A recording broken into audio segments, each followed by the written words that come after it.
അത് ഒരു വ്യക്തിയുടെ ജീവശക്തി, വ്യക്തിത്വം അല്ലെങ്കിൽ സത്ത എന്നിവയെ സൂചിപ്പിക്കുന്നു. വിവിധ മതങ്ങളിലും തത്വചിന്തകളിലും ഇതിനെക്കുറിച്ച് വ്യത്യസ്തമായ കാഴ്ചപ്പാടുകളുണ്ട്. പൊതുവായി ഒരു വ്യക്തിയുടെ ഉള്ളിലുള്ള അനശ്വരമായ ഭാഗം അത് അവരുടെ വ്യക്തിത്വത്തെയും ജീവനെയും നിർണ്ണയിക്കുന്നുവെന്ന് പലരും വിശ്വസിക്കുന്നു. ഹിന്ദുമതം ആത്മാവ് അഥവാ ആത്മൻ എന്നത് ഒരു വ്യക്തിയുടെ യഥാർത്ഥ സ്വഭാവമാണ്. ഇത് ശരീരത്തിൽ നിന്ന് വ്യത്യസ്തവും മരണമില്ലാത്തതുമാണ്. ആത്മാവ് പുനർജന്മങ്ങളിലൂടെ കടന്നുപോയി ഒടുവിൽ മോക്ഷം നേടുന്നു.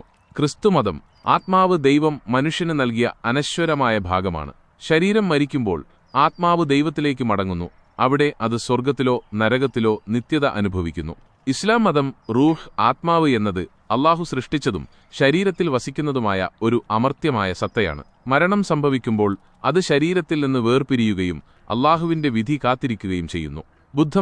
ബുദ്ധമതത്തിൽ ശാശ്വതമായ ഒരു ആത്മാവിന്റെ അനാത്മൻ ആശയം നിലവിലില്ല. പകരം വ്യക്തിത്വം എന്നത് നിരന്തരമായി